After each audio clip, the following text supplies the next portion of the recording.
Halo Sobat Api, kembali lagi di Ngopi, ngobrolin api.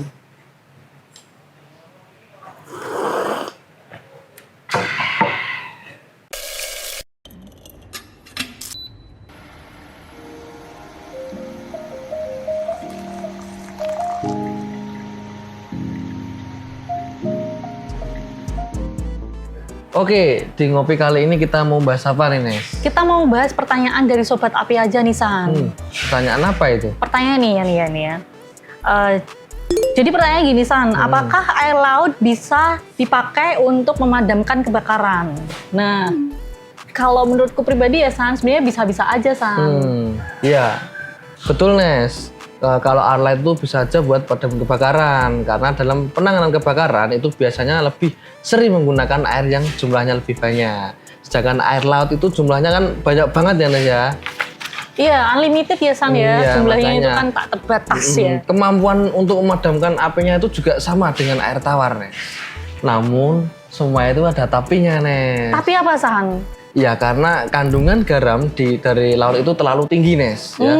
Gitu ya. Iya, itu dapat membuat korosif dan merusak komponen-komponen alat pemadam jika digunakan dalam jangka panjang. Oh, Seperti itu. apalagi memang ya kalau beberapa peralatan pemadam kebakaran nih, kecuali selang ya, itu kan materialnya terbuat dari bahan logam. Betul. Dimana musuhnya logam itu kan korosif ya. Iya. Dan salah satunya itu air laut dan udaranya yang bisa menyebabkan Iya. korosif. Betul, ya tadi kandungan garamnya terlalu tinggi. Itu biasanya menyasarnya ke ini, Nes. Nozzle-nya itu kan terbuat dari ini ya, apa itu namanya? Ya dari logam lah ya, saya lupa. logam ya, sama pompa, Nes. Nah, Ya, itu pompa, paling sakral sebenarnya tuh pompa. Pompa, pipa, terus apa namanya inletnya ya, itu Iya. kan ada valve-valve-nya juga. Terus ya tadi salah satunya nozzle itu yang Iya. bikin beresiko korosif. Nah kalau udah korosif itu nantinya udah nggak kokoh lagi untuk menahan tekanan, San. Karena kan tekanan hidran atau tekanan pompa itu sendiri, pompa hidran itu kan gede banget ya, San Iya, ya. betul. Nah, kalau misalkan itu sudah korosif, akhirnya keropos, ketika dihadapkan dengan tekanan yang gede, bisa jadi instalasinya pecah, bocor, jadi sudah tidak proper lagi untuk Iya. digunakan. Nggak maksimal gitu kan. Nes, ya. Tapi nggak cuman korosif aja, San. Karena kayak misalkan nih kayak tumbuhan, pasir, terus kayak ya kita tahu ya kayak di laut itu kan kadang ada sampah yang ikut terbawa ke tepi pantai yang akhirnya itu tersedot dan bisa merusak instalasi bahkan ke pompanya, San. Betul. Tapi kan ini, Nes, sebagian pompa juga kadang ada filternya tuh, Nes. Nah itu gimana, Nes? Apakah dengan adanya filter itu bisa menanggulangi masalah tadi atau ya nggak tahu ya, kita di lapangan nggak gimana ya? Sebenarnya bisa-bisa saja, San. Cuman kan gini ya, kalau misalkan yang tersedot itu materialnya banyak, bisa aja itu menutup filter, yang akhirnya aliran airnya jadi tidak ideal. Terus bisa aja memang lolos nih di filter, tapi mungkin ada terbawa beberapa benda ya, kayak misalkan dedaunan atau mungkin ganggangnya ikut ke bawah. Atau mungkin SpongeBob juga ikut ya? Nanti Patrick gak ada temennya. Aduh, cringe banget ya. Nah itu nantinya kalau misalkan memang akhirnya lolos nih partikel-partikel atau benda-bendanya itu, yang dikhawatirkan juga dia bisa sampai melewati pompa dan instalasi. Tapi ketika di nozzle pernah ada kejadian, San, itu aku pernah lihat ya. Jadi justru itu menyumbat di nozzle tipnya, di ujung nozzle-nya. Kan ujung nozzle itu kalau yang jet itu kan maksudnya nggak yang, kalau inletnya kan 2,5 inch ya. Iya. Tapi kan di ujungnya kan nggak 2,5 tuh. Nah mengerucut jadinya gitu ya, mengerucut kan dia. Nah itu tersumbatnya di situ. Jadi air yang keluar itu tersendat atau ya gitu nyendat-nyendat gitu, macet. Berarti ini ya muncratnya itu nggak maksimal gitu ya, Nes? Iya, nggak maksimal, jadi nggak kenceng. Itu sih, San. Wah, betul juga ya, Nes ya. Terus ini, Nes, dalam beberapa kondisi sebenarnya air laut itu juga masih bisa digunakan secara aman ya, Nes. Yaitu dengan bantuan helikopter. Helikopter.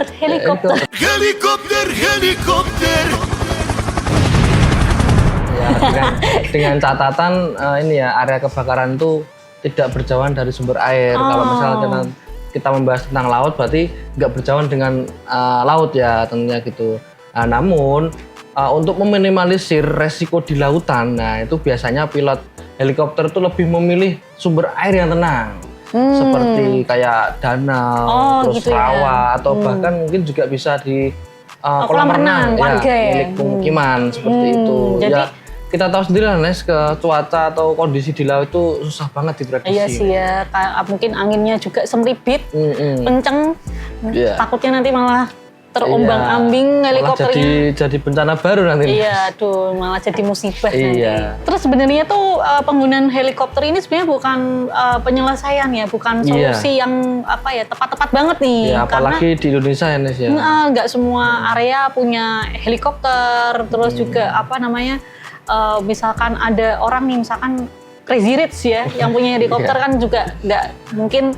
Tidak tiap daerah punya mungkin ya. Nah itu mungkin helikopter nggak mungkin beli helikopter pemadam nih, helikopter biasa mungkin ya kalau crazy rich kayak gitu. Peralatannya kan itu khusus. Itu kan aku pernah lihat tuh di kasus kebakaran hutan ya. Kayak kalau nggak salah di luar negeri sih. Jadi itu pakai kayak semacam bukan ember ya, tapi kantung karet. Nah kantung karet. Jadi tuh dia modelnya tuh diciduk gitu kan.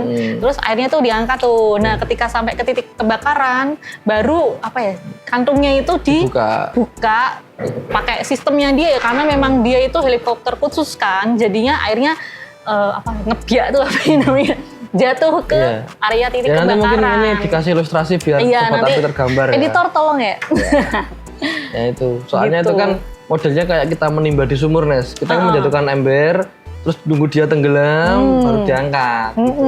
Dan itu memang untuk area kebakaran yang memang susah terjangkau ya. Contohnya tadi kebakaran hutan tadi.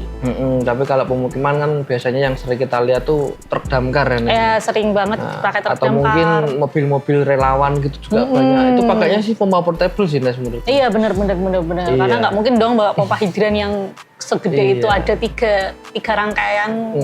Terus ini Nes, mau kelas balik bentar Nes. Kalau kita membahas tentang laut, ini kan mirip dengan pembahasan ngopi kita dulu ya. Tahun kemarin ya? Kemarin. Ini bisa klik di atas bagi nih. Sobat Api yang belum lihat bisa klik dulu di sini, nanti biar asik nih kita bisa nyambung. Di situ kita bahas lebih ke mitigasi bencana juga sih ya. Kita kalau kali ini kita akan lebih fokus ke kenapa sih air laut nggak boleh dipakai ya San.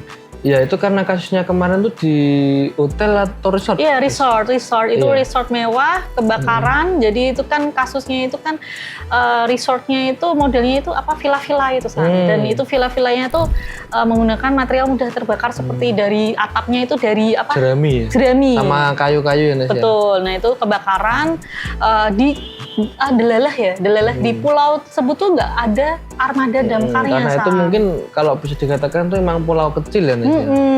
Yang mungkin ada beberapa desa aja atau kecamatan. Benar. Nah itu kan kendalanya di situ ya satu nggak punya armada damkar, terus mungkin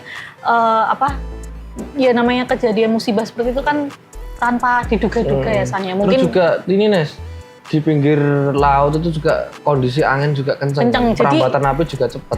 Bener, apalagi samping-sampingnya atapnya pakai jerami dan kayu-kayu gitu loh. Itu. Makanya dari kasus kemarin kan tindakan yang mungkin efektif dilakukan adalah evakuasi Nes. Ya, dan kemarin juga FBI juga nih nggak pakai helikopter. Iya. Jadi memang ya itu kita juga nggak tahu ya Nes, atau di situ nggak ada helikopter atau mungkin helikopter nggak memungkinkan untuk menuju ke situ. Karena kan pulau kecil nyebrang juga, misalkan nih itu Gili Trawangan kan di daerah deket Bali ya, misalkan helikopternya dari Bali mau ke Gili Trawangan juga operasionalnya gede, terus juga mungkin kondisi cuaca juga kan, karena nggak bisa sembarangan juga menerbangkan helikopter. Terus mungkin ya karena helikopternya kembali lagi, helikopternya bukan spek untuk damkar. Terus juga itu kan kemarin penanganannya itu pakai pompa portable. Dan itu kalau kita kelas balik kemarin tuh datangnya tuh telat nih, menurut info berita kan. Itu minjem dulu mungkin ya? Ya bisa jadi, atau mungkin lokasi penempatan pompa terlalu jauh dari lokasi kebakaran.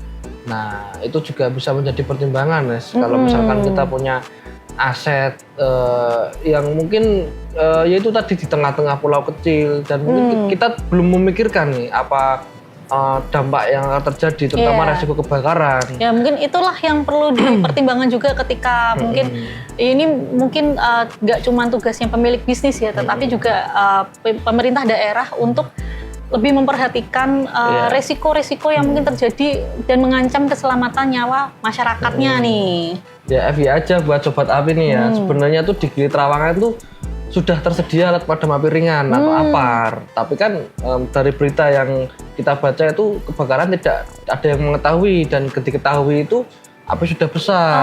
Dan kebetulan di lokasi kebakaran itu kan berasal dari satu villa ya. Dan dari villa itu tidak ada yang menempati, Nes. Dan kan, mungkin kan karena itu di resort juga kan ya wajar lah ya pada menyelamatkan diri, akhirnya kan pada evakuasi, dan di situ tidak ada tim fire brigade. Maksudnya tidak ada tim yang memang disiapkan untuk mitigasi bencana kebakaran, sehingga penanganannya pun jadi mungkin bingung ya. Ini siapa yang harus nanganin? Aku mau bertindak apa enggak? Itu kan posisi seperti itu kan, atau mereka mau bertindak mau bantu tapi takut, bisa jadi seperti itu. Iya, jadi itu sobat api. Mungkin nanti untuk lengkapnya bisa nonton aja tadi ya di nonton video kami sebelumnya ya. Kita taruh juga di deskripsi deh, biar kalau ketinggalan ininya cek di deskripsi. Ya mungkin itu ya Nes ya untuk jawaban dari pertanyaan tadi ya, kenapa air laut, apakah air laut bisa digunakan untuk memadamkan kebakaran? Intinya sih sebenarnya bisa, karena kan dia sama-sama air ya. Cuman memang ada efek samping yang mungkin bisa ditimbulkan. Mungkin kalau misalkan ada teknologi baru yang ada alat-alat khusus, mungkin bisa dipakai. Bisa jadi. Karena untuk saat ini juga belum banyak orang yang menggunakan alat seperti itu ya Nes ya. Ya mungkin namanya masa depan teknologi selalu berkembang. Iya, pasti akan ada itu nanti alat khusus ya. Itu. Nah mungkin sebelum kita tutup nih Nes, mungkin Nesti bisa kasih saran lah mungkin lah kepada sobat api, mungkin untuk menghindari terjadinya kebakaran, terutama dari mungkin masyarakat atau sobat api yang berada di pesisir pantai atau dekat dengan laut ya. Sebenarnya yang jadi perhatian gini Sang, kadang memang ada daerah yang memang armada damkarnya mungkin tidak ada, atau mungkin ada tetapi memang mitigasi bencananya yang mungkin belum terlatih dengan khusus ya, mungkin kurang sering latihannya mungkin ya, maaf preparasinya kurang ya.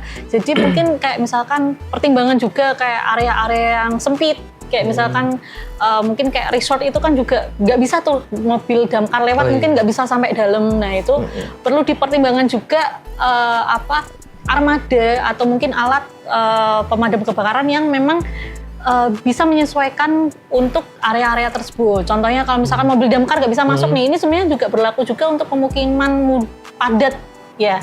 Jadi kayak misalkan kayak di Jakarta itu kan pemukiman padat cukup banyak. Nah itu bisa menggunakan motor pemadam kebakaran kayak punya Gartol nih, namanya Brahmana gitu. Ya saya pernah lihat tuh. Ya kan? Keren loh. Keren. Promosi ya. Jadi itu bisa menggunakan motor pemadam kebakaran untuk bermanuvernya lebih mudah ke area-area yang sempit gitu, karena di motor itu juga udah dilengkapi dengan pompa juga, pompa terus selangnya juga, nozzle-nya udah lengkap misal. Dan jadi kalau case-nya tadi nih yang pompa portable-nya datangnya telat, bisa karena jaraknya kejauhan atau memang nyari dulu. Nah itu kan kalau misalkan di suatu daerah ya, misalkan katakanlah tiap kelurahan misalkan sudah punya nih armada khusus yang bisa menjangkau area kecil, atau mungkin anggarannya mungkin tidak cukup untuk ada pengadaan mobil pemadam, bisa pakai itu San. Jadi pemadamannya bisa lebih cepat gitu. Jadi nggak yang terlanjur api gede melahap sekitarnya, tapi bisa dipadamkan dengan segera, kerugian bisa ditekan, dan keselamatan orang-orang sekitar juga menjadi lebih lebih aman ya San ya. Aman. Maksudnya kita juga misalkan anggap aja tadi di Gili Trawangan, kalau sudah melihat ada armada damkar, kita juga tenang gitu loh, berlibur di situ kan. Bener. Iya. Terus juga ini Nes, khusus untuk resort-resort yang seperti Gili Trawangan tadi, sebenarnya tidak ada salahnya Nes menyediakan pompa portable. Benar. Karena ini selain kita bisa kalau dalam keadaan darurat mungkin bisa lah pakai air laut mungkin ya, tapi kan ada resiko-resikonya. sebenarnya kita bisa memanfaatkan dari sumber air yang ada di situ. Seperti contohnya tetap ada kan kolam renang untuk wisatawan kan. Nah itu kita bisa pakai sumber itu dalam keadaan darurat. Gitu. Tapi kan ya itu tetap kondisional ya Nes ya, tetap harus dikonsultasikan dulu kepada pihak yang memang ahli di bidang tersebut. Betul, karena nggak bisa angger ya San ya. Jadi itu bisa salah-salah. Nanti bisa cek aja lah video kita yang lama ya. Karena pun kayak misalkan terpaksa menggunakan air laut pun ternyata nggak simpel loh San ya. Itu ya sebagai kita spill dikit. Pompanya mungkin nggak cuma satu. Tergantung jaraknya. Betul gitu ya. Iya, karena ini pernah lihat saya Nes, pompa itu kan ada kemampuan untuk mengantarkan air ya Nes ya. Oh ya, kayak yang kita bahas sempat di ulasan pompa Garto. Iya, itu kan misalkan jarak pompa misalkan hanya 500 meter dan jarak kebakaran dan sumber air itu ada 1000 meter. Berarti kita membutuhkan 2 pompa yang nanti disambung. Iya, bisa jadi kan seperti itu. Bisa dipikirkan secara matang-matang. Misal ya, ini misal tadi ya 1000 meter tadi ya. Nanti kan untuk kalkulasinya bisa konsultasi lebih lanjut dengan konsultan terpercaya dari Sobat Api atau bisa konsultasi ke Garto. Itu ya Sobat Api, mungkin terima kasih Nesti untuk sarannya. Iya, terima kasih Esan sudah menjawab pertanyaan Sobat Api dan saya juga jadi terjawab makin itu sih, makin kritis lagi ya.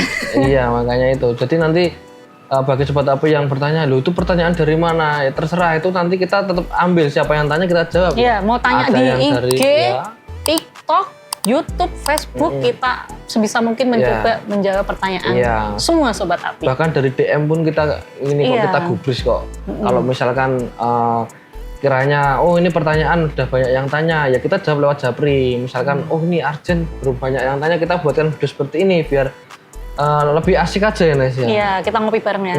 Jadi tapi harus subscribe ya, bagi yang belum subscribe biar nggak ketinggalan lah info-info menarik kayak gini. Terus kalau misalnya Sobat Api ya, kalau mau ada pertanyaan atau pengen kita konten apa nih, pengen bahas apa, bisa langsung drop di kolom komentar ya. Atau mungkin pengen nambahin, harusnya mungkin pakai ini, San, ini pakai ini Nes. Boleh deh di drop di kolom komentar ya, kita diskusi bareng. Kolom komentar selalu terbuka untuk Sobat Api. Mungkin ada tambahan lagi nggak Nes? Udah sih, kita mungkin closing dulu ya. Kita sampai jumpa di video ngopi selanjutnya nih ya San ya. Mungkin nanti kita ngopi selanjutnya akan membahas berdasarkan komentar Sobat Api. Jadi Sobat Api tanya apa, nanti kita akan buatkan konten.